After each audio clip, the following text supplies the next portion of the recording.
Hello again, everyone, and welcome to another episode of the Atlantic Bushcraft Adventures. Tonight, Ben's joining us from what looks like live in the woods out there, but he is out in the field, so if there is some audio qualities or something like that, just let us know. But everything seems to be working. We have been testing it. We're getting smarter, if nothing, in our advancing years. Yes. Oh, yes. Much advanced.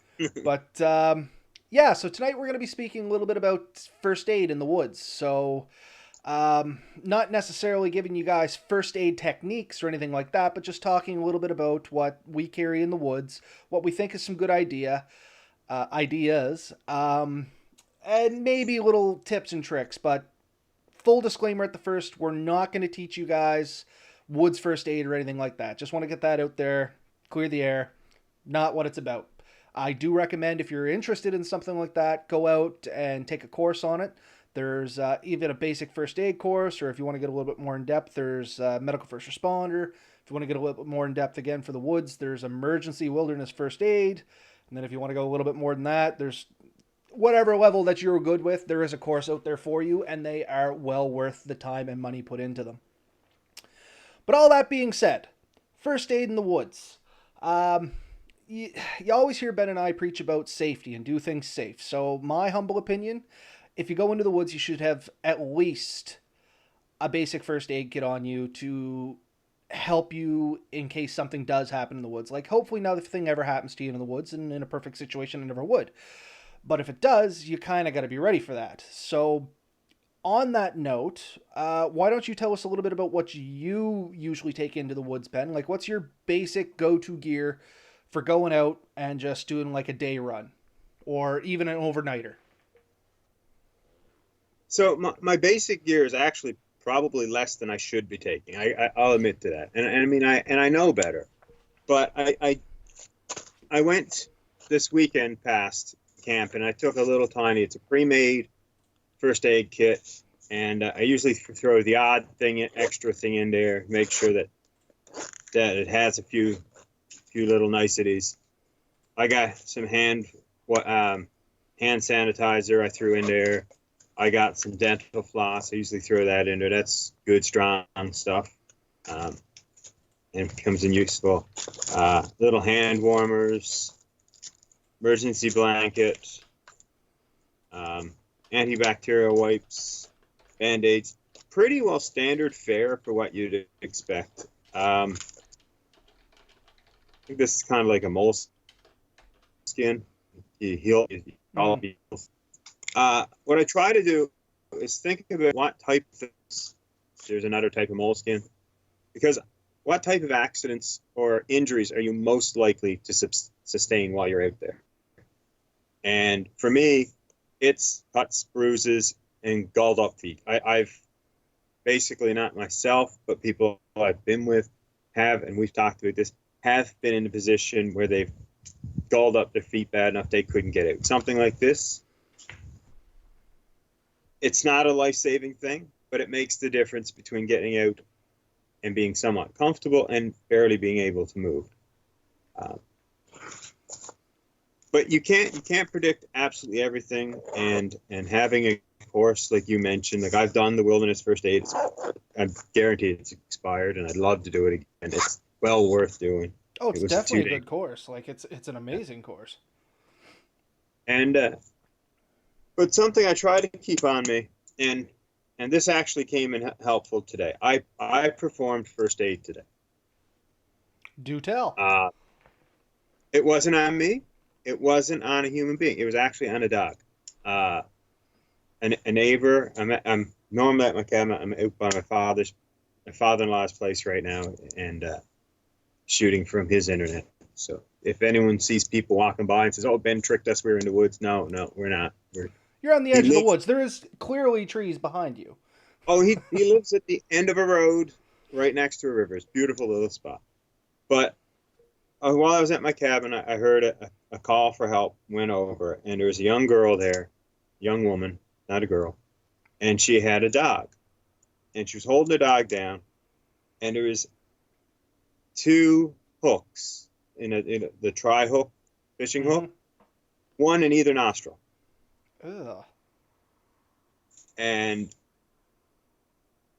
So I had a fishing kit there, and I ran in and got some side cutters, and I was able to get the hemostats hooked onto it and cut the barb so I could get it away from him a bit. And one hook came off during the act of actually cutting it, which is perfect. Now he only had one hook left in him, and the other two were completely aside out of the environment. So then I got the hemostats in, and we were able to gently remove that without causing any more harm. The dog took a couple of treats, licked his nose quickly, and has seemed been fine a couple hours later. No ill effect. So, And I mean, that's a very real injury that you could easily get out in the woods by yourself if you were fishing. Like it, I mean, it's easy enough. You go to cast, the wind blows, something like that, and the hook's all of a sudden in you. You know what I mean? yeah, or very, very possible. I think probably happens way more frequently. Somebody's too close to you when you're casting, or you weren't looking well enough, and you hook them with your hook, or you just trying to jig that fish like it's in a jig because you get yourself in trouble. You're trying to set that hook, and it comes back at you. And I've seen them come by. It whizzed by my ear before. I've been somewhat fortunate. I don't think I've hooked myself more than just the very tip where I just pull it out and there's no deal. I've never gone to the barb. But once it gets to the barb, you have some issues there. There's ways to get out of it. We won't go into detail, but there are ways. There's really good videos and really good write-ups that you can look up that, and I strongly suggest you do. But Is that the fishing line technique where you? Is that what you're kind of hinting towards? Yeah, I know the one you mean. It's definitely worth a look up online. Like you said, we're not going to get into that. Oh, you froze up there, Ben. You coming back? There you are. Yeah, you were jittery there for a second. Poor connection. Yep, we're making do with it. It's not unreasonable at this point, at least on my end, viewing the live feed over there. Perfect. As long as the upload is good enough, I'm fine. So I mean, you want to think about what type of injuries you're going to potentially go into, and you're going to want to have some preparation into. Knowledge, the best first aid tool you're going to bring into the woods is knowledge. Yeah. No matter how many supplies you bring, I mean, you can bring the flexible splints. You've seen those before, I think. I might even have one in here. Just a small one, but I might have one.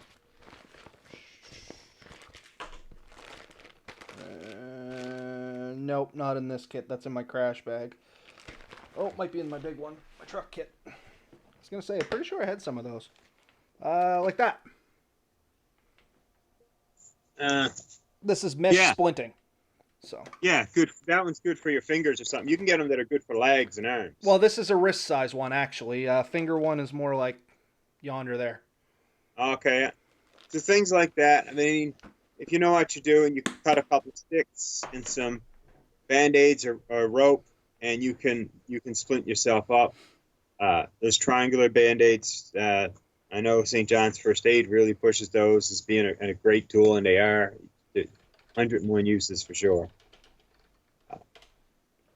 But yeah, what I was saying is having a few tools, something like a multi-tool. Usually there's one of these in my pack. It gets you the ability to cut something if you need to grab something if you need to. Almost always you'll find a pair of scissors in them. If nothing else, to cut clothing away from an injury or something. Mm-hmm. You may have to get a bit more in depth. I'm not recommending how far. It has to be in the level that you're comfortable with. And that's just it. Your level of training is going to dictate, to some degree, the extent of your first aid kit. Like it's one of those trick 22s or catch 22s. You can have too much stuff for your skill set, but you can never really have too much. And there's some a tiny pair of fabric scissors is what I was trying to get at, but I started rambling on and lost my train of thought altogether. But anyway, yeah, it's one of those. That's why I kind of carry two first aid kits. I have the one that goes in my pack and I go in with, and then I usually have another one left at my vehicle because 9 times out of 10 I'm taking my truck or my ATV, and literally it's just I transfer it to my truck or my ATV, whatever my vehicle happens to be, and one of my backpack is geared to get me to my vehicle, and then the one in my vehicle is geared to get me out of the woods. Get you to the hospital. Yeah, and that's why you seen I had the splints and stuff in the bigger one, because I always try and carry enough for one, two people, something like that. In my small first aid kit, if it was a small sprain, something like that, I'd probably make a splint or something in the woods. But once again, that's my level of comfort and my skill set. I wouldn't expect somebody that knows nothing about splinting to go in and make a splint. Like I'm sure they've seen it on TV and stuff like that, and it really is sometimes as easy as what it looks like on TV. But yeah, it's your skill set will somewhat dictate the amount of gear you take. My opinion. Would you tend to agree a little bit? Oh, for sure. Um, yeah, it's there's no point in having a bunch of stuff that you don't know how to use and you're not comfortable using. It's great, I guess, if someone else happens to be there and you have those supplies. That's great that it's been now available, and it is potential that that would happen. Um, but having a whole bunch of stuff you can't use is just extra weight and room, really. Exactly. I like to try to downsize a lot of my gear, and first aid kit's not the thing you want to start with, but take what you feel you're reasonably going to potentially need. It's the one piece of kit, and I think you'll hear this said by a lot of people. It's the one piece of kit you take that you hope to never use. Everything else you take, you're really hoping you're going to use it. If you're not using it, you should stop taking it. Pretty much. I got a couple of things in the last two trips that I've always packed, and I've realized I've never taken them out of my pack. They're going to stay. They're going to leave.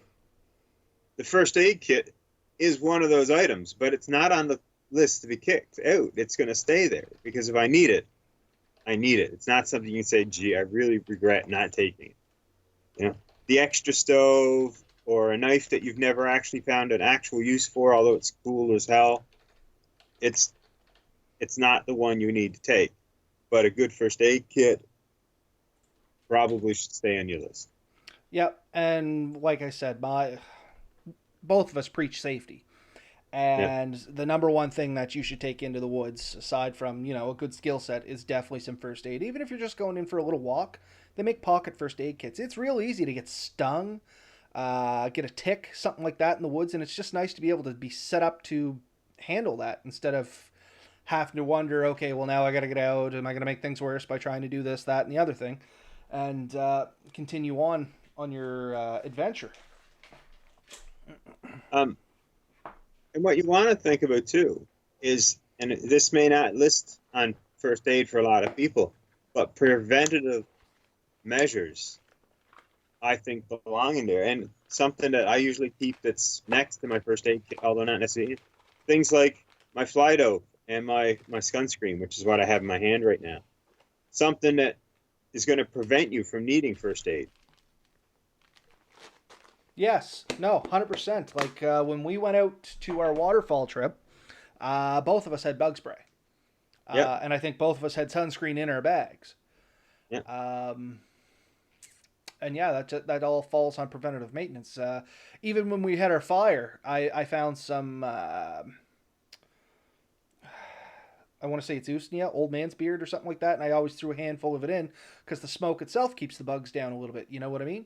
And that Yeah, can be part of your preventative maintenance, or just wearing the proper clothing for going out is part of your preventative maintenance. throwing the sheaths on your knives and axes before you walk. Uh, I tried to set up a shelter. Unfortunately, it didn't work for this video, but I did. I mean, I set it up, but It's there. the internet wasn't quite as good over there as I'd hoped. But and my mother's in town. She was giving me a hand with some stuff.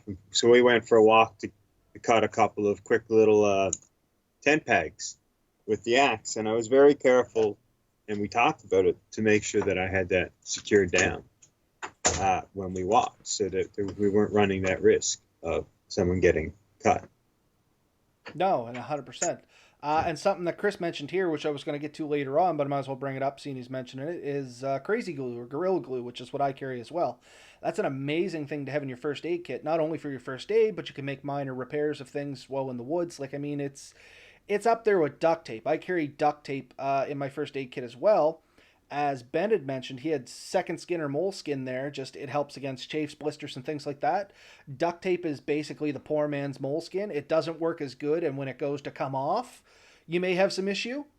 Soak it in water.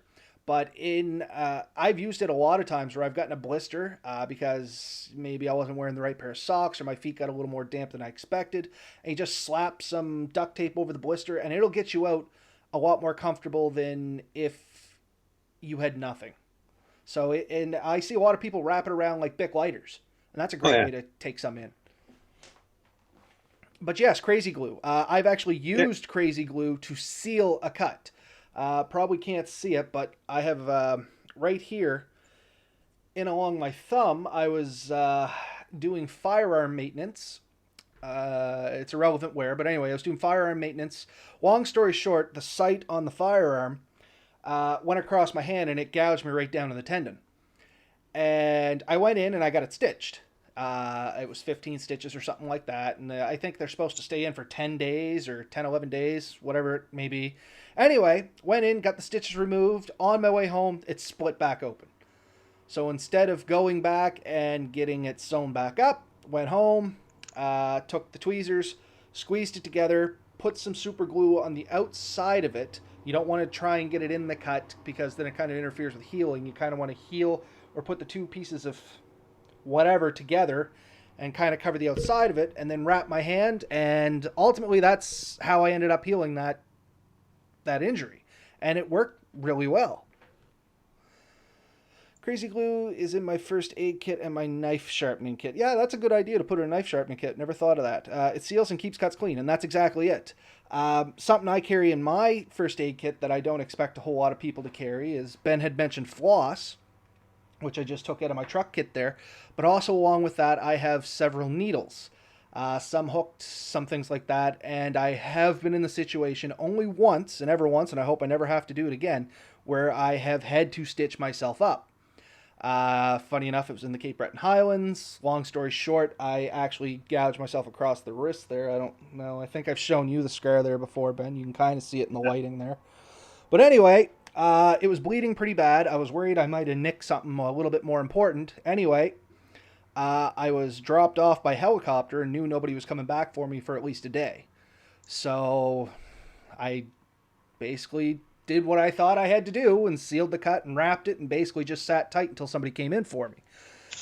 It turned out not to be as nearly as bad as I thought it was, but so I mean, whatever. But in any case, it's something good to have because you never know when you might be in a situation like that. But I'm going to tell you right now, it's easy to say, oh, yeah, I throw it in there, and if I need to, I'll do it. And it's another thing to actually have to do it. Needles don't go through skin nearly as easy as you think. Like, don't think a needle's going to go through your skin as easy as it does cloth. Let's go with that. I was using a multi-tool to push it through and pull it through. And talking about it, I can still feel it. And yeah, it's not easy, and I hope nobody ever has to do it, but it's something else to think about if you are going way off the grid, and there's always a potential for something like that. For me, it was something silly. I was walking along where there was a lot of shale, and I hooked up on a root, and I slipped, fell, put my hand down to catch me, and the shale came up and went right across my wrist. So, I mean, it's just one of those crazy, crappy things that I hope never happens to anybody, but the reality is it can. So I had taken some first aid and some emergency first aid, emergency first aid and medical first responder, as well as I have the advantage that my mother is a LPN and knows a little bit about things, and she had showed me how sutures work. Didn't get them right, but anyway, I got myself closed off, and Yeah. that's all that was necessary. It wasn't trying to be pretty, it wasn't trying to be professional, and that's why I got a scar. It's because it was a very sloppy job, but I mean, it worked. And hopefully nobody else ever runs into that, but it's something to think about if, like I said, you're going to dive way off grid. And that's where I was. And I knew, like, if something goes wrong, nobody's going to get me for a bare minimum 24 hours. And lo and behold, that's what happened. So, Now, things to think about. if you go down to the pharmacy and you ask, I'm pretty sure most of them carry suture sets that glue to either side of the wound and close the wound up. It's called zip Some of them, stitch.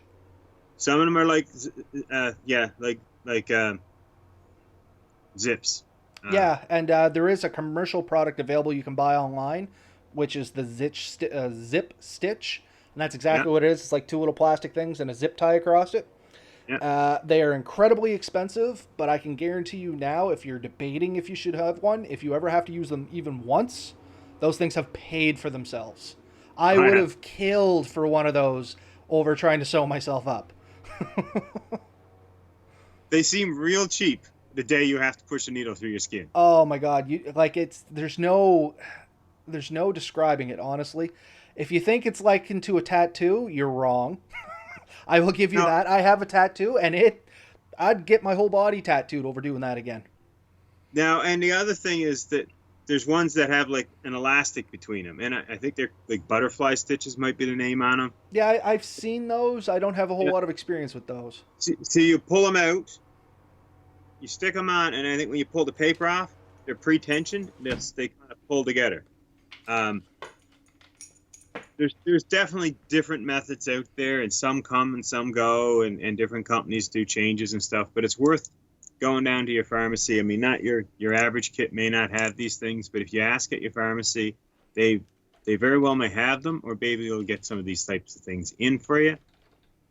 We've talked about a few of these other things too. I keep hydration tablets Yes. in my search kit, because the things you're likely to experience, we mentioned cuts, bumps, bruises, chafes, and I think we've both suffered from all of these.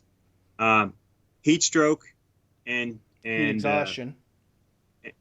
yeah, heat stroke, heat exhaustion, sunstroke, whatever you want to call it, hypothermia. Um,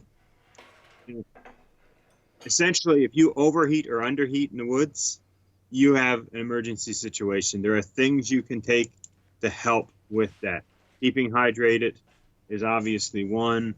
The emergency blanket, hand warmer. You mix the two of those together. I mean, I'm not saying that somebody who's in deep state of being hypothermia Yep. is necessarily that's going to save you. But if you notice the symptoms and you get yourself covered in a blanket and you get a heat source in there, you are going to minimize that damage. Oh, for sure. Right? And just to add to your point there a little bit, you'll hear a lot of people say like it's harder to get hyperthermia than you think. There's some truth to that, but the other reality is it's easy to get hypothermia without noticing it. Yeah. Especially if you're out in the woods for long periods of time and it happens gradually.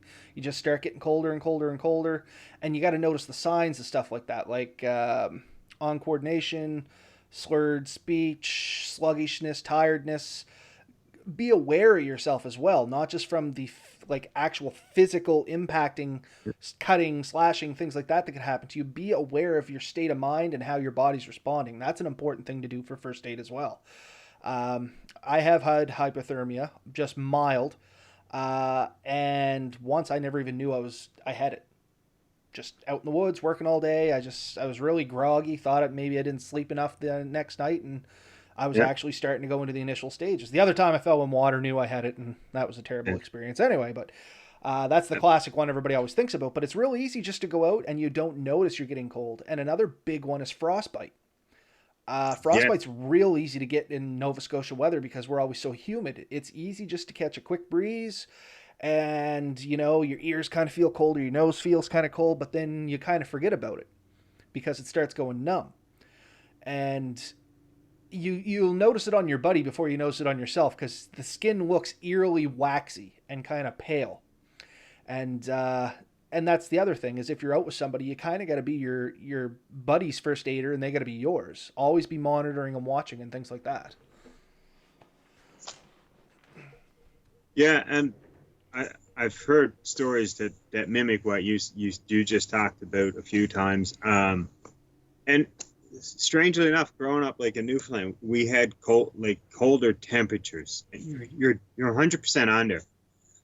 I don't think I've ever been quite as cold at minus 40 as I have been at minus 10 working in the harbor there in Halifax one time. With that humidity, it just sucked the heat right out of you. And it wasn't that cold. Like growing up, that was, you put a jacket on weather. Not, oh my goodness, I'm freezing to death. And I can remember standing there at the harbor with the wind blowing across and the humidity being where it was still high for that temperature. and just feeling like bone cold, like right to the bone. Uh, so getting like, you know, any of these symptoms, like, you know, your frostbite on your hands, your nose, your ears, it can happen quicker, or just starting to shut down because you are so cold and not realizing it. A buddy of mine we talk this at Search and Rescue, and he could be listening. I'm not watching to see who's here, but Chris is, I think, the only guy on with us right at the moment. oh, perfect. But a buddy of mine from Search and Rescue, he teaches a hypothermia course, and he tells the story of him going in the woods. It's an awesome story if he ever wants to come in and tell it. But he tells the story of how he didn't realize himself, and it was his friends that noticed it. And if they were all in the woods at the same time doing the same thing, he was the only one that got affected that time. Just what he was wearing, or how he was probably maybe over insulated and had managed to sweat more and it pulled the heat out. There's 100 different factors that could affect that, and just individual tolerances. Yeah. Like, I mean, some people just tolerate it better than others. Or it could just be you were facing into the wind more than everybody else was. Like, there's so many factors that could add up to things like that. But the big thing is not to be so proud to admit when you have symptoms and seek the help when they can do something about it. A lot of us tend to be, especially in this kind of industry, a lot of us want to feel macho. We want to say, well, we're out in the woods, we're real men. It's quite easy for us to put down what we think is a minor injury and just brush it off when we really should be taking better care of ourselves. And I think, I'm definitely guilty of it. I'm sure you're guilty of it at times where you think back at it and say, man, that was stupid. I was a little cavalier right there. I probably should have been a bit more careful. And Yep. It's a human failing, I think, in all of us. And that's the thing, is to be realistic with yourself. And it's a really hard thing to do, but be realistic about what your capabilities are, what your knowledge is, and what you can and cannot do. And when something tells you that maybe you should, and I'm really guilty of this, you should probably bail here and seek help or ask for help, do it. If your gut's telling you something's not right, Yeah. something's probably not right. Don't feel like less of a man or less of a woman or less of whatever you consider yourself. An When you're individual. less of an individual because you asked your buddy, is my face looking right? Because I think I might have a bit of frostbite, or I'm really tired and I don't know why. Just ask the question, and they might be able to say, "Well, man, you've been up 24 hours. You should be tired." Or Yeah, and they'll just validate as well.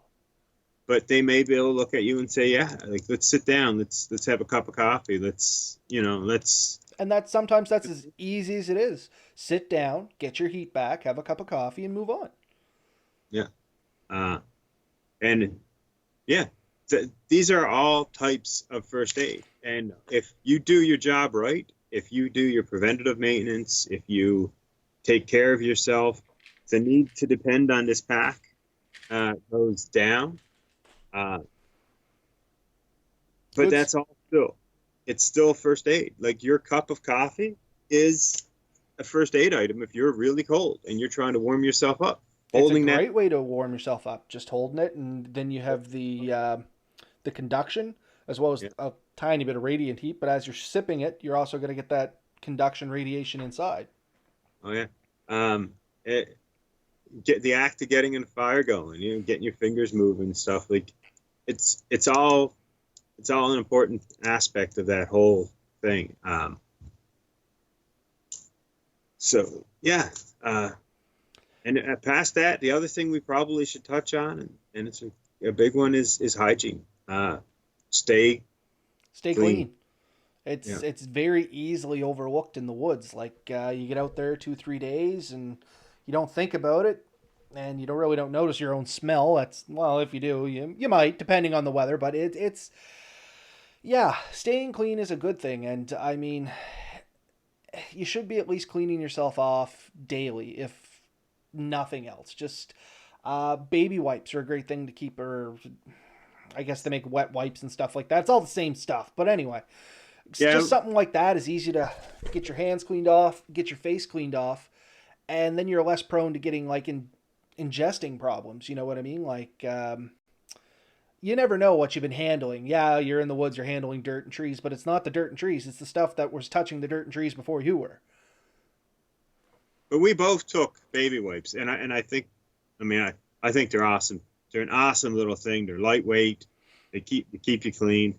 But that's the point of it. I mean, a Ziploc bag with 4 or 5 wet naps per day gives you a chance to wipe your hands off before you eat. Gives you a chance to clean yourself up before you go to sleep.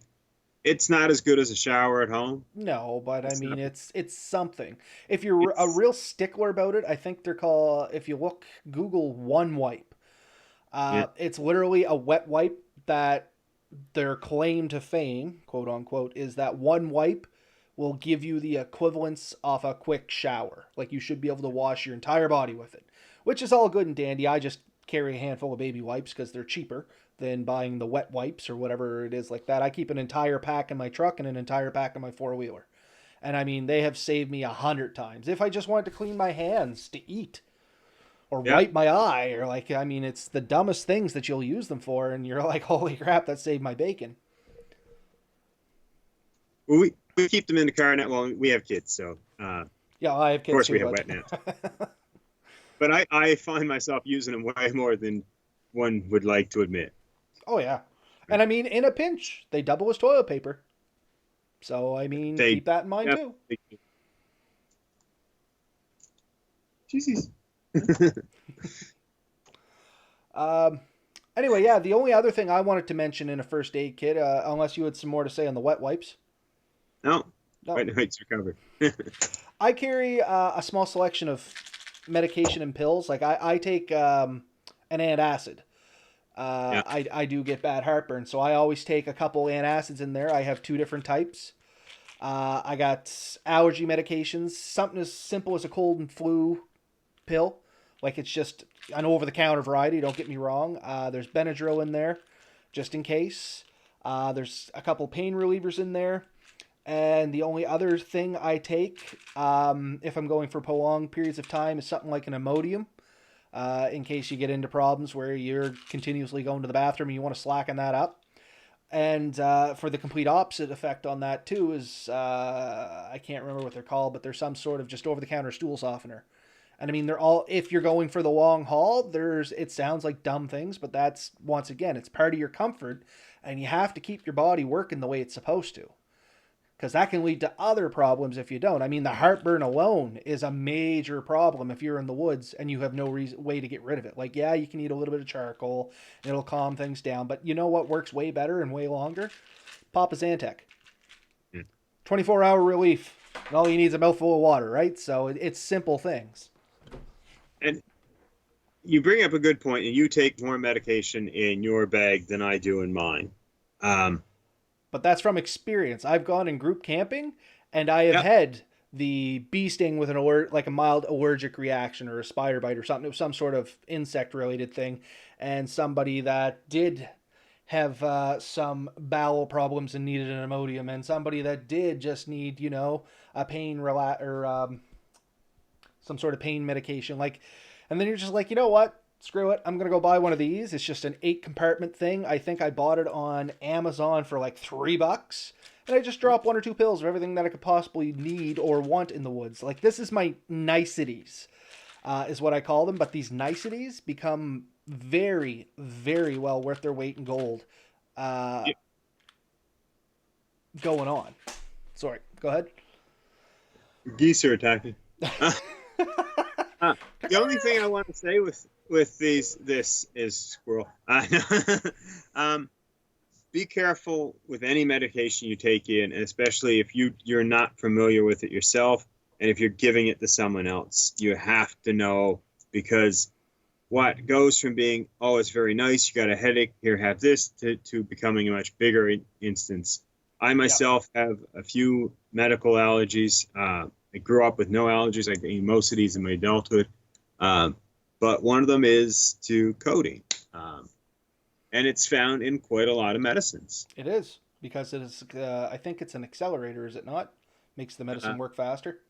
Yeah, I'm not sure. But But because I'm aware of this, if I was going to go in the woods with you, I'd be very open and upfront that if you're coming with woods with me and you're potentially going to offer me medicine, to be aware that there are certain medicines I have to be uh, cognizant of, right? exactly. And on that note, as you said, I'm very leery about sharing my medication with other people unless I straight up ask them, do you want and do you have a problem with?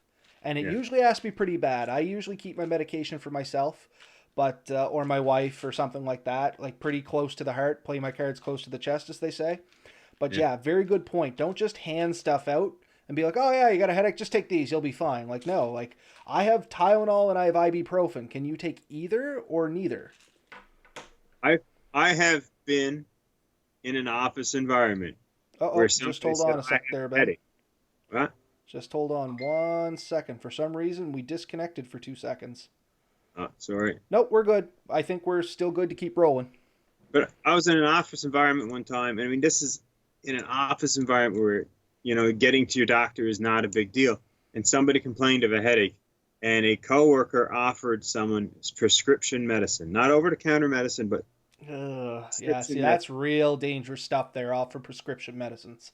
I know that people do this, and I'm personally not going to condone this in this form by any means.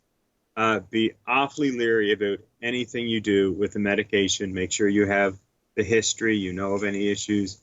Uh, Potentially, if you're taking things for yourself, try to take things that you know you have some history with, and that you're probably not going to have a negative reaction to. If you go out and buy a medicine you've never tried before into the woods, you are putting yourself at some degree of personal risk. Yeah, and that's just a crazy risk too, with no real point behind it. Like all, No, like we always preach, try at home before learning in the woods. yeah.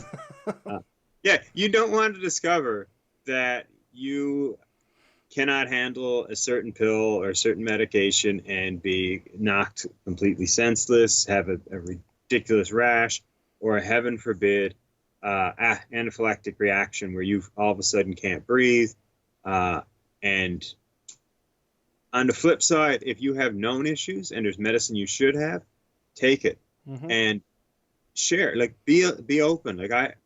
This is a good example from an office situation. We had a coworker who had an allergy to ground nuts. She would tell us, I have an EpiPen. This is where it's located. This is how you give it to me if it should ever happen. It's never happened while I was there. I hope it never happens for her on her case. But she was awfully good about sharing it. And we had some people that made a joke of it, which isn't a good situation either.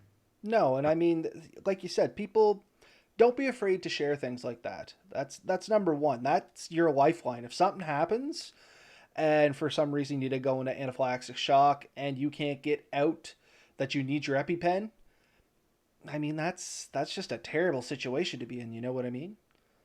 And once again, the guys really shouldn't have made fun of it either. I mean, there's two sides to that coin. No, no. But it's a real thing. I mean, like I said, you have to be kind of open and honest. You go into the woods, especially with two or three people, you are taking their lives in your hands, and their lives are in your hands. Things that happen in there can turn really ugly really quick, or it can be one of the best experiences of your life. Um, that's my personal thought. I would bet you agree with me on that. Like, 100%. uh, we've gone in the woods before together. We hope to again in the future, and we've learned through that experience that we can trust each other. We know what we can expect. I've had opportunities this summer to camp with a couple other, two, three other guys that I've never met before until we went in the woods. They turned out to be great experiences, great relationships we've built up. Um, and that's the type of thing you want to think about is be open, honest, be comfortable with each other, you know, and it makes the trip a better, safer trip. Well, and you hit a key point right there was you have to trust the people you're going in the woods with. If you're not comfortable telling them this kind of information, really give a hard thought to going in the woods with just them. Like, you should at least have somebody in your group that you can trust and rely on. And if you don't feel that trust and reliance is there, then you know what? Maybe you better rethink the trip. And nothing against them; they might be good friends, but at the same time, you what you got to look out for number one. You know what I mean? Like in the fire service, we have a saying: it's personal safety, group safety, being our other firefighters, human Yeah. safety, which is everybody else with you, and then property safety. So you Yeah. have to kind of keep a mentality along that. Like you have to look after yourself because, especially if you're the most experienced person, you're no good to anyone if there's a problem with you. And you have to be count on the people around you because, once again, if you're the most experienced person medically wise, bushcraft wise, just knowledge wise in general, you're kind of taking them under your wing and you are somewhat responsible for them. So that just increases the responsibility on yourself to take better care of yourself, if that makes any kind of weird sense in a repeating loop. If I got that out right. Did that make sense, Ben? It makes 100% sense, and I can kind of make it clearer for you. If you get into a situation where somebody's injured, and then you do something risky to help them, and then injure yourself, you've just multiplied the problem. And that's why they teach that. You got to take care of yourself first. When you get to a situation where there is risk involved, you got to take care of yourself. Make sure you're safe, because if you're helping someone else and then you get injured, now just got two injured people. You haven't fixed the problem. You haven't helped at all. You've actually just aggravated it. And that's the whole point of that. Look after yourself first, and then others second, and so on and so forth down the chain. You So feel that hit? Good? yeah, that did, and I guess just to add on to that, we'll get into a little bit of. I keep saying add on, but it's all good information. Going a little bit more into the advanced side of things. If somebody is injured, take a second and survey the scene. I'm sure you remember scene surveys from your training there, Ben. Just make sure there's nothing there that's going to affect you while you try to assist them. Like if they stumbled into a bee's nest and you're allergic to bees and you run over to help them, well, now you've just made things a ton worse. Um, Same as if they fell, God forbid, they fall down like a hill, a cliff, something like that, and you get all panicked up and you try to, just run down after them. Well, you may be injured. Now there's two of you at the bottom of this thing. Take the time, size it up, make sure it's safe, come up with a plan that's going to get you to them safe so that you can help them. Yeah, it may take a couple extra minutes, and they may be, once again, unfortunately, the reality is they could be screaming in pain and crying for help, which is terrible. And I mean, it is gut wrenching when you're in that situation, but you're still no good to them if you get hurt. Now there's just two of you screaming in pain and crying for help, which is even worse, especially if there's only two of you there. Yeah. So it really does benefit you just as an individual. Take a second, take a breath, look things over, and figure it out before you react. That's probably one of the most key things I can give you when you are trying to perform first aid on yourself or somebody else. Don't rush in.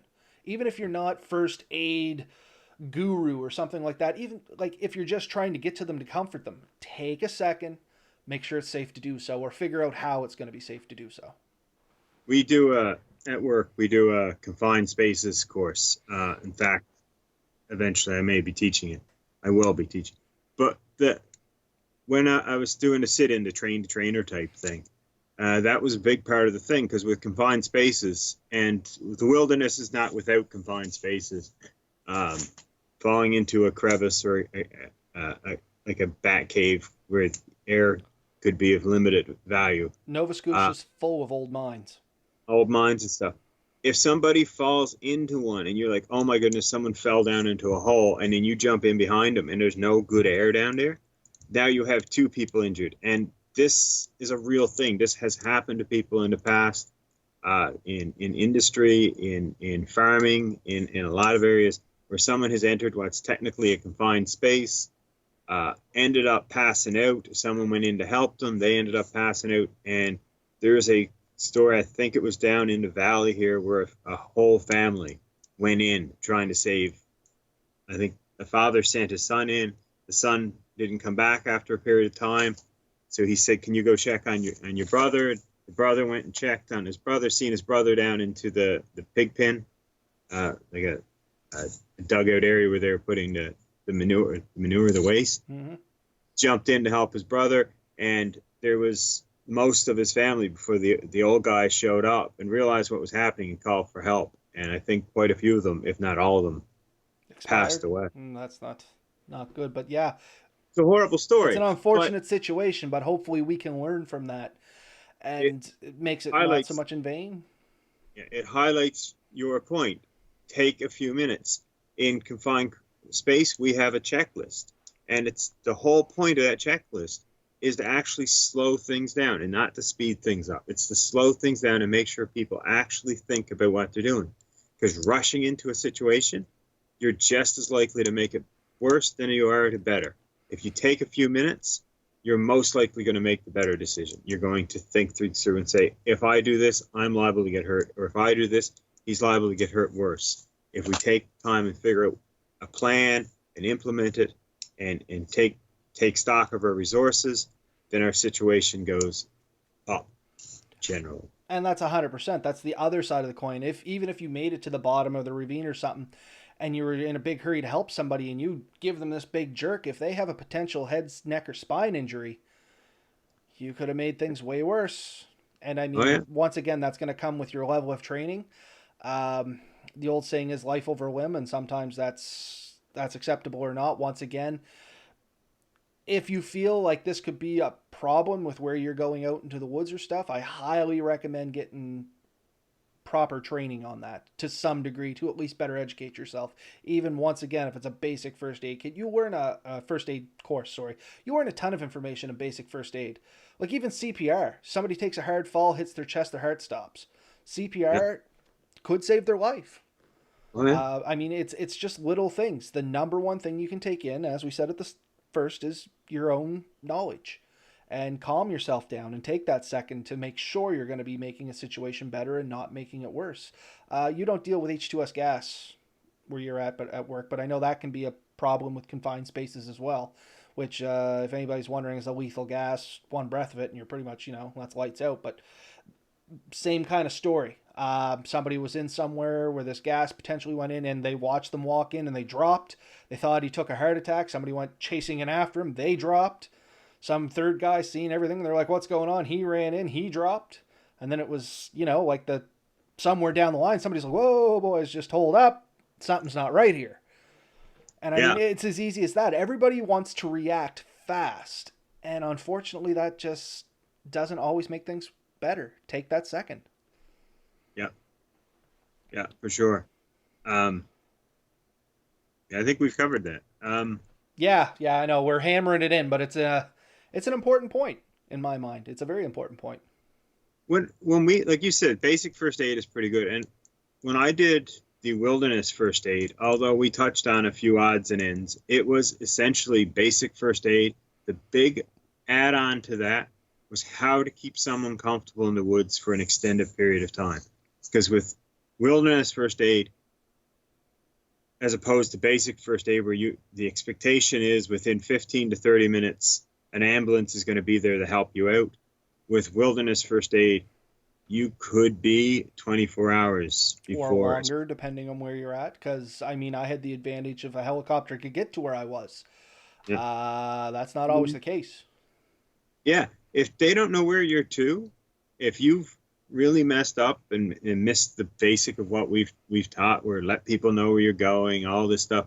If nobody knows where you're to and nobody's coming looking for you for a period of time, you could be back there indefinitely until you find your own way out. And if you're back there with somebody who's broken their leg, especially a major one where they've maybe pierced the skin with their own bone, like, I mean, we're getting kind of graphic here.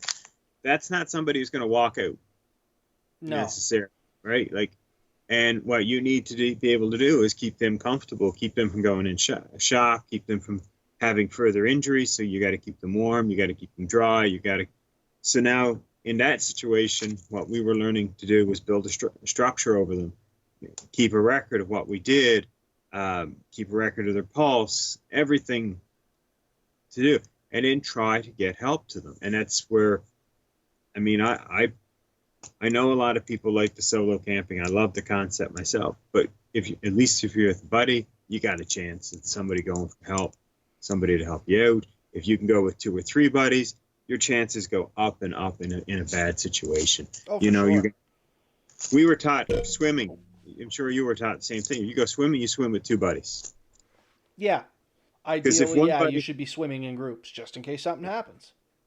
if one has an accident while you're swimming, and because we swam in rivers in the backwoods, right? We're always told if somebody has an accident, one person stays with the injured person, the other one goes get help. It takes a minimum of 3 people to do that. Yep. If you have 2, all of a sudden either you have to leave the guy alone, guy, girl, doesn't really matter, and or nobody goes for help. Either situation, the risk has gone up immensely. You've left somebody alone. If they start to go have problems while you're away, or if you have trouble getting back to them, there's no one to help. If you stay, there's no one coming. So you're going to have to deal with it And now you got to yourselves. weigh your options, and that's a terrible feeling to have on your head. So the bigger the group, the better your chances. The larger the group, more likely an accident's going to happen. True, because you also get that sheep mentality for what it's worth. Humans have this uncanny ability to feel like they're really safe in higher numbers, and sometimes it'll push you to do things you normally wouldn't do or you know better not to do. So you always have to keep that tucked under your hat too. But you have more people adding unknowns to a situation. You get 5, 6 people setting up a campsite in the woods. You got 5 times more guy wires going through the woods to trip over. You've got 5 times more knives, 5 times more axes, 5 times more saws. You got more fire. You got bigger fire. All these things add to risk. And And these are then the in these big groups, you have a higher chance of some form of inebriation. So uh, that has to be aware as well. yeah, we tend to push each other in those situations, all in good fun. You know, nobody intended for anyone to get hurt, but if it does happen, you know, And sometimes things um, just go sideways. I mean, yeah, that's just life. I mean, you hear it all the time. You could walk outside and be hit with a meteorite. Yes, that's true. Or you could go outside and you could just slip and fall. I mean, why more likely than getting hit with a meteor? But me, me and you when we went camping, we took beers. When I've been camping with like Gary Lynch and Jeremy from Lone Wolf 902, we've always taken, you know, the odd beer. We've kept it somewhat reasonable, but yep, we've had it. We're not telling people don't go out there and do not enjoy this stuff. not at all. Just saying, be aware of it. Be aware. I'm Yeah. just kind of flipping through my first aid kit here to see if anything kind of piques my well, not my curiosity, I guess, but if there's anything I may have missed. But no, I think I'm pretty good. For those that are wondering, that is my backpack kit there, which is very similar to what Ben has there. I bought this at Walmart for like $19.99. It was a nice little kit, and then I just added to it. And my truck Mine's kit same idea. is a little bigger. It's one of these. I think it literally is a Nova Scotia Class 2 vehicle kit, and once again, I just added to it. Like it's far beyond what you would actually get in a vehicle kit at this point, but that's also once again, I have a little bit more training with some of the stuff that's in there than maybe the average person would, so I feel comfortable carrying it with me. Yep. And like I said, I got finger splints and stuff like that in there, which do you need? No, not at all. I mean, you can make splints. I just happen to know how to use them. They're fairly cheap, so I threw a few in there, and that's what a lot of my gear is. Like, I got instant ice packs, things like that. They're just niceties to have. And it's in my truck, so it's not like it's weighing me down at all. No. And if you take the courses, if you get out there and you talk to other guys and you see what they got, you'll learn stuff. You'll get ideas. They're all great. And do your research. There's ton. Like there's way more than we could ever cover in a podcast. Goodness. That you can learn. Research it. Research what are the advantages, disadvantages. I know a really popular one right now that neither of us have talked about, and I think for good reason, is tourniquets. Yeah, tourniquets Right? are a sketchy subject that I really don't want to dive down the rabbit hole of. No, neither do I. But if you go through a lot of the podcast, if you go through a lot of the YouTube channels and stuff. There a couple of years ago, that was all the rage, selling these tourniquet kits you could buy on Amazon. Be awful careful. You're going to grab something like that. Know what you're doing. Yeah, there's a lot more to a tourniquet than just tying a tight piece of something around something else to make blood stop. Yeah. Because realize you are making blood stop, and you can lead to a lot more problems and injury and things like that if you are not using those things correctly. And if you tie a tourniquet, you better be in a good situation when you untie it. You can literally push bad blood back into your body the second you open that up. Yes, sir. That's So it would be well down the list before I would grab one of those. Yes, it can save your life, but you be it can, careful. but it's not last ditch, but it's pretty close to it for me, honestly. I try to avoid them at all costs if possible, because like you said, you can get yourself into a heap of trouble. If it does come to life over limb, yep, Oh yeah. I get it, but it's not gonna be the first thing I grab, that's for sure. But yeah, so I guess just to end this off, if you take nothing else from this podcast, because we were a little long-winded, but we beat some of the same topics, was be familiar with some first aid skills, whether it's self-taught at the bare minimum or a first aid course or whatever kind of training. Carry some sort of first aid stuff with you and know what you have. Just don't buy a kit and not look into it. Like, know what's there so you know what you have, and then just add to it as you get out in the woods and play a little bit and you realize what might come in handy for you. So I guess maybe let's end it with, what would you say would be a basic first aid kit for the woods, Ben? I'm thinking bare minimum some band-aids, tweezers for ticks, splinters, otherwise. I love triangle bandages because they do a lot of stuff, and there's videos on how to use triangle bandages correctly. I won't get into those too far. And then yeah, your preventative on top of that, like your sunscreen, your bug spray, and stuff like that. That to me is a bare minimum kit to go out in the woods with. What's your thoughts? I would throw a few wraps in there, a pair of scissors for a bare minimum. And the other thing, probably more important than what you put in it, is to check your kit every now and then. Remove anything that's out of date, expired. That's one of the big problems with these kits. When you buy them, go through it, because there's a good chance that's been sitting on the shelf for a year. Half your stuff has already gone through half its life. And the other thing I'll mention is these kits are great because they give you a lot of good things in them, but the band-aids you can usually just throw in the garbage brand new out of the kit because they're not going to work. Invest into some good band-aids. Upgrade stuff as it expires, or as you go through these and you find better things. Take the crap ones out, toss them, put better things in, upgrade them. The kit usually gives you a good idea what should be in it, but you can get better products, better stuff, and you can upgrade it. It doesn't have to be all done the first day, but maintain a good kit. If you use something, you know it's something that now that you have used, replace it, double it. Yep. Always take twice as much as you think you're going to need. And don't just forget about your kit is the other important thing. Don't just throw it in your backpack. Oh, yeah, I got a first aid kit. Your first aid kit should be a living, breathing thing. As Ben said, check it every now and then. Is the stuff in it still relevant for what you're doing? Does it need to be changed? Yeah. Oh, season to season, right? Right now we're in summer. I still have sunscreen lotion in. Now, I do sometimes carry this to winter. In the winter, with the sun reflecting off snow and stuff, you can still get a damn good sunburn, but you got a lot less skin to worry about. Yep. So I'm not saying you don't need it. In the winter, you're not going to need your fly dope. Hopefully.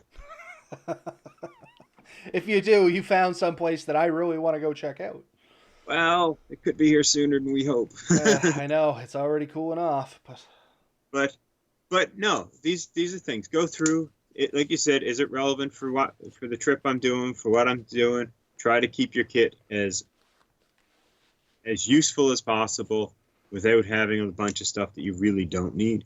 And you should be good to enjoy yourself. That's it. It's a piece of kit you hope to never use.